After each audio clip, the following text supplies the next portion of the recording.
देखिए बेटा, आज की क्लास का जो मेन टॉपिक है हमारा बेटा, वो है यहाँ पे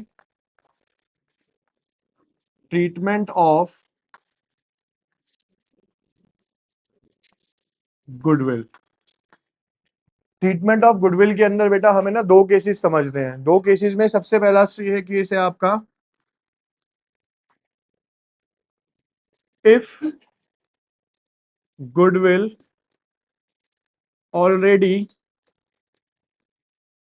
एग्जिस्ट इन बुक्स। मतलब हमें क्वेश्चन के अंदर ये कह रखा है कि गुडविल ना हमारे पास पहले से रखी हुई है, बुक के अंदर पहली कोई गुडविल है, तो उसे बोलते हैं हम एग्जिस्टिंग गुडविल। क्या बोला जाता है बेटा उसको? Existing goodwill. अब सर अगर मैं बात करूं तो सर ये जो गुडविल होती है ना, इसका नेचर होता है इंटेंजिबल असेट्स। इंटेंजिबल। और सर असेट्स का जो बैलेंस होता है ना सर, वो क्या होता है? डेबिट। जो भी चीज बेटा अगर एग्जिस्टिंग हमारी रखी हुई है, उसका ट्रीटमेंट क्या है? अगर वो डेबिट है तो उसको राइट ऑफ करने के लिए क्या करना है? मेरे को क्रेडिट करना है। तो यानी सर गुडविल यहां पे क्रेडिट हो जाएगी, यानी कि partners capital account debit to goodwill. किस रेशो में बच्चे? ओल्ड रेशो में। तो अगर एग्जिस्टिंग गुडविल है तो पहले आप उसे क्या करेंगे? राइट ऑफ करेंगे, ठीक है। और अगर मान लो क्वेश्चन के अंदर हम इसको ऐसे ही लिख के चलते हैं, न्यू गुडविल दे रखी है क्वेश्चन में, तो उसका ट्रीटमेंट बेटा सेम रहेगा। हर चीज का ट्रीटमेंट ना सेम ही है यहां पे। क्या? Gaining partners capital account debited to sacrificing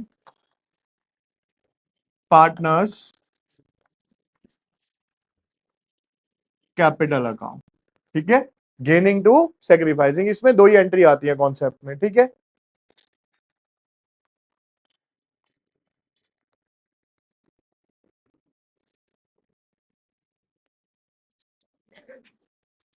अब जैसे आपकी बुक का ही क्वेश्चन है,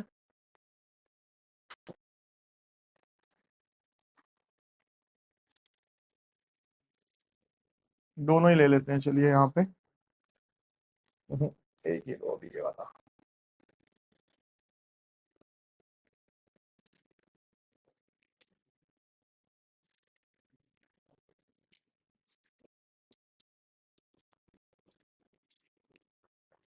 क्वेश्चन है बेटा कि ए 8 नहीं है, ये बी है।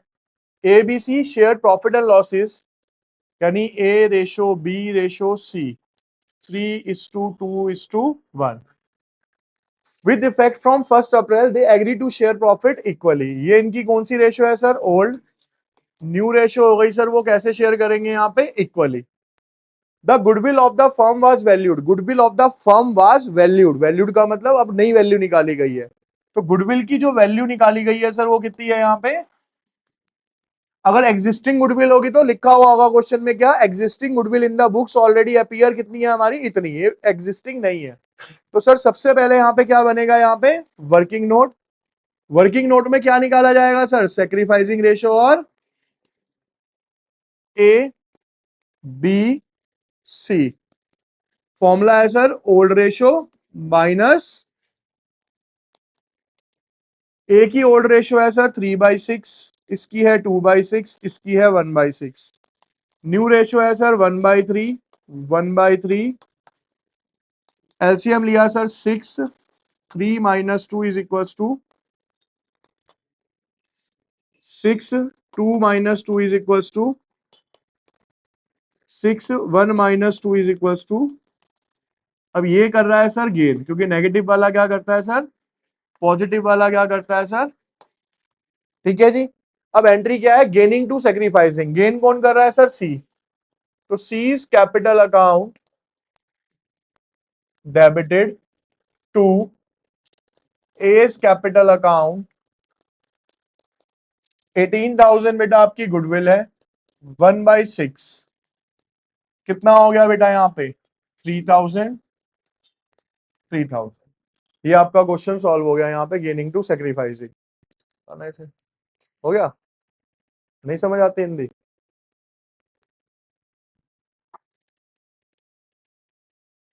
घर पे करो भाई। यहाँ क्वेश्चन है, अब कहता है XYZ are partner sharing profit and losses in the ratio 5:3:2, decided to share future profit equally with effect from 1 April. On that date the goodwill appeared in the books. क्या दिया हुआ है यहाँ पे sir? Goodwill appeared in the books 12,000। ये कौन सी goodwill है सर? एग्जिस्टिंग गुडविल, ठीक है। But it was revalued at 30,000 और बाद में उसकी नई वैल्यू कितनी आई? 30,000। तो अगर मैं डिस्ट्रीब्यूट करूंगा तो पहले 12,000 को क्या करना पड़ेगा? राइट ऑफ करना पड़ेगा। क्या एंट्री बताई थी? गुडविल क्रेडिट हो जाएगी, पार्टनर्स कैपिटल अकाउंट क्या हो जाएगा? डेबिट। कौन सी रेशो में होगा सर? ओल्ड रेशो में। और जो नई 30,000 की गुडविल है वो कैसे बटेगी बेटा? Gaining to sacrificing. ठीक है जी, करिए इसको बेटा। इसके बाद जो हमारा आता है ना, इसके अंदर अकाउंट आता है जिसका नाम है रीवैल्यूएशन अकाउंट। अब इसको पहले थोड़ा सा समझेंगे आप।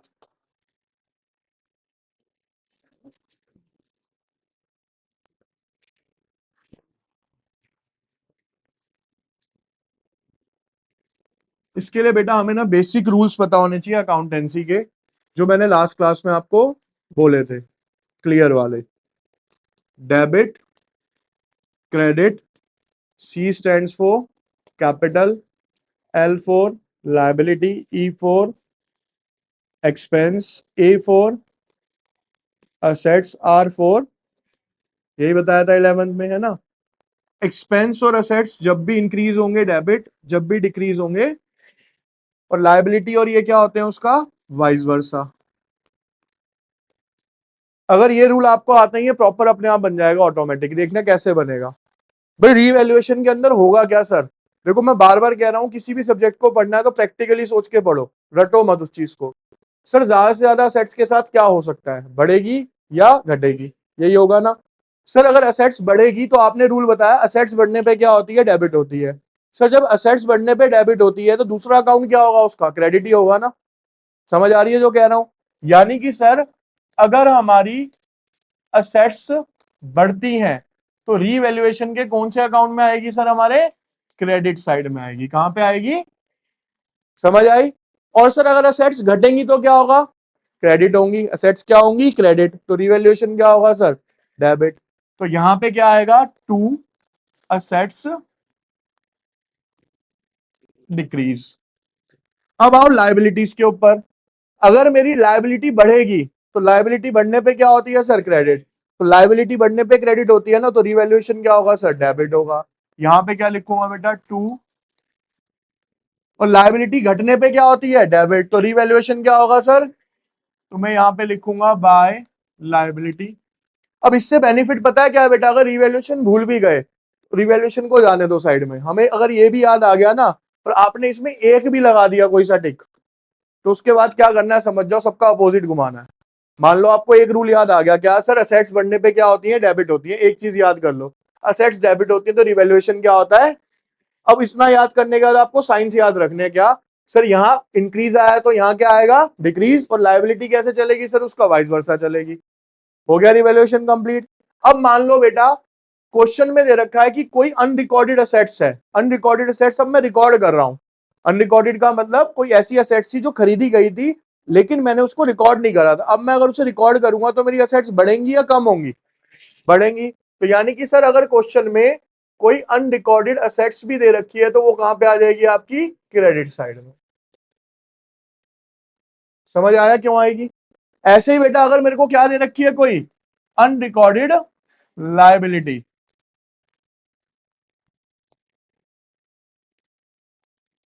ठीक है। अब if debit is less than, यानी बैलेंस इस साइड बचता है, तो ये क्या कहलाता है बेटा? मेरा गेन ऑन रिवैल्यूएशन कहलाता है। क्या कहलाता है? Gain on revaluation. और अगर बैलेंस इस साइड बचेगा, यानी कि if debit is greater than credit, तो यहां पे लॉस ऑन। अब बच्चे पता है क्या करते हैं बेटा? देखो आपने जब 11th में पढ़ते थे तो पहले जनरल कराई जाती थी, फिर लेजर बनवाया जाता था, फिर ट्रायल बैलेंस होता था। जब बड़ी क्लासों में आते हो ना, अपने आप को थोड़ा सा बड़ा भी करो उस हिसाब से। अब बच्चा क्या कहता है? सर आपने ना मेरे को जनरल एंट्री तो बताई नहीं। भाई बताने की जरूरत भी नहीं है, बताने की जरूरत भी नहीं है। समझो क्यों नहीं है? यहां पे लिखा है क्या, if book value of machine increased by 20,000।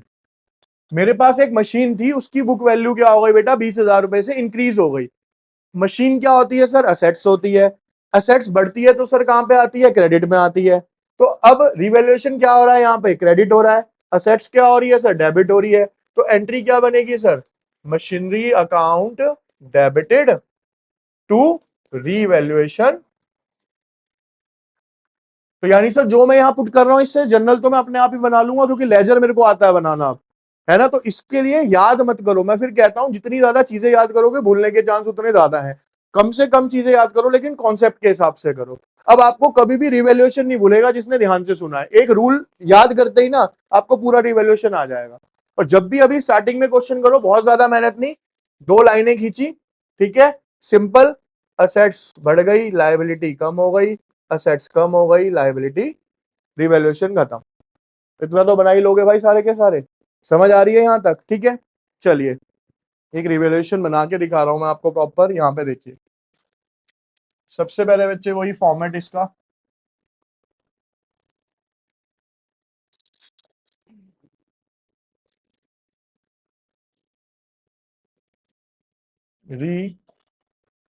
Revaluation account credit debit particular amount particular amount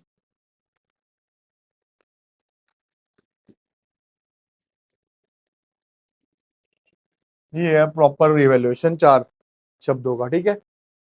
अब बेटा क्वेश्चन आपको दिया हुआ है, नीचे ना हमें एडजस्टमेंट्स पढ़नी है, देखो एक एक करके। सबसे पहली एडजस्टमेंट है यहाँ पे ये वाली, fix assets are to be depreciated by 10%। Fix assets sir 1.5 lakh रुपए की है ये रही, इसको मेरे को क्या करना है सर, डेप्रिशिएट। डेप्रिशिएट का मतलब होता है कम करना। सर असेट्स कम होने पे कहां पे आती हैं, डेबिट साइड में। सिंपल मैं यहां पे लिखूंगा to fixed assets account. Sir 1.5 lakh का 10% होगा यहाँ पे 15,000। अगली entry, provision for 6% made on sundry debtors for doubtful debt. Debtors कितने के हैं सर, 1,20,000। 1,20,000 का 6% 7,200 रुपए आएगा। मेरे को प्रोविजन बनाना है, provision is a liability. Provision बनाना है यानी कि सर लायबिलिटी बढ़ेगी। लायबिलिटी बढ़ेगी तो कहाँ आएगी सर, डेबिट साइड में। टू प्रोविजन फॉर डाउटफुल डेब्ट कितने से आ गया sir, 7,200। Stock to be valued 190। Stock की वैल्यू कितनी है सर, 140। 190 का करना है तो 50,000 से क्या हो रहा है सर, इंक्रीज हो रहा है। इंक्रीज होगा तो कहाँ आएगा सर, क्रेडिट में।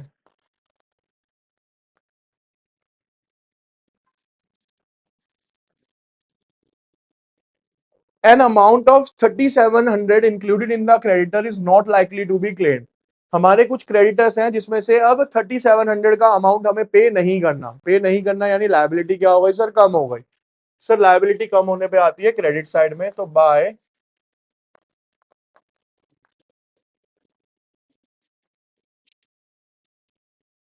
हमें दिख रहा है कि ये वाली साइड सर हमारी ज्यादा है, 53,700। 15 और 7 22,200, तो 53,700 और 22,000,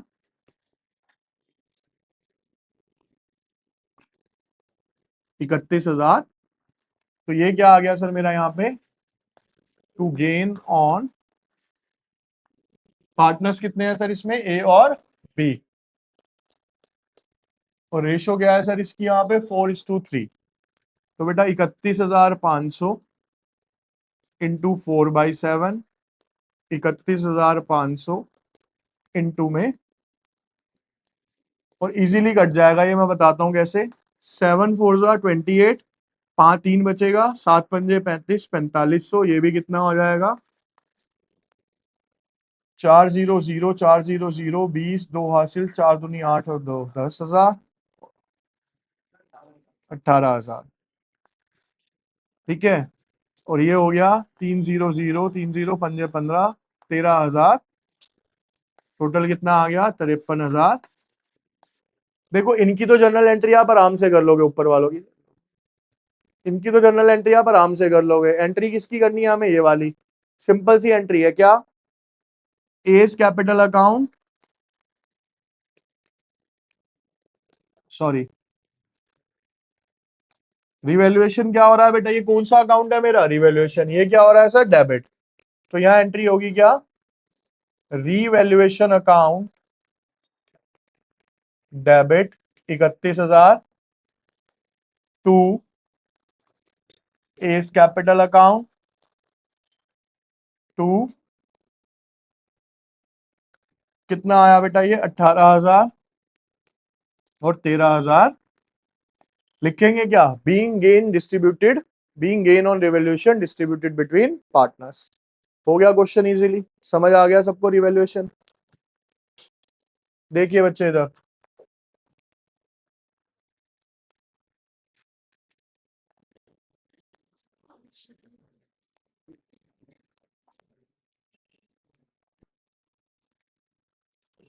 रीवैल्यूएशन अकाउंट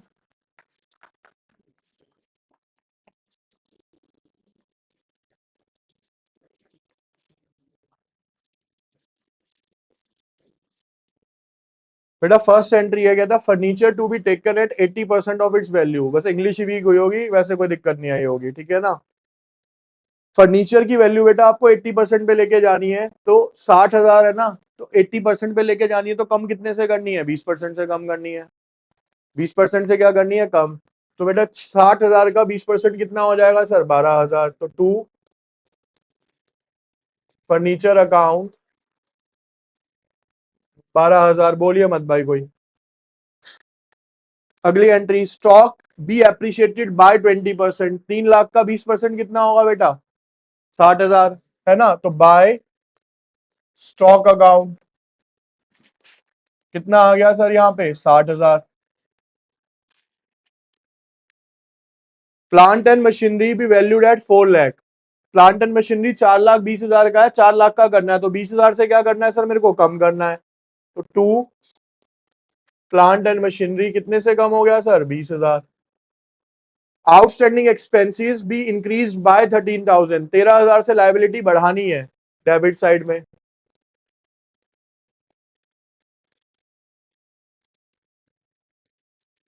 सर इधर हमारे पास 60,000, 32 32 और 3 हो गए 35, 45,000। तो टू गेन ऑन रीवैल्यूएशन कितना आ गया बेटा? ये 15,000। जो रेशो दी होगी उसके बीच में क्या कर लेना? पार्टनर्स में डिस्ट्रीब्यूट कर लेना।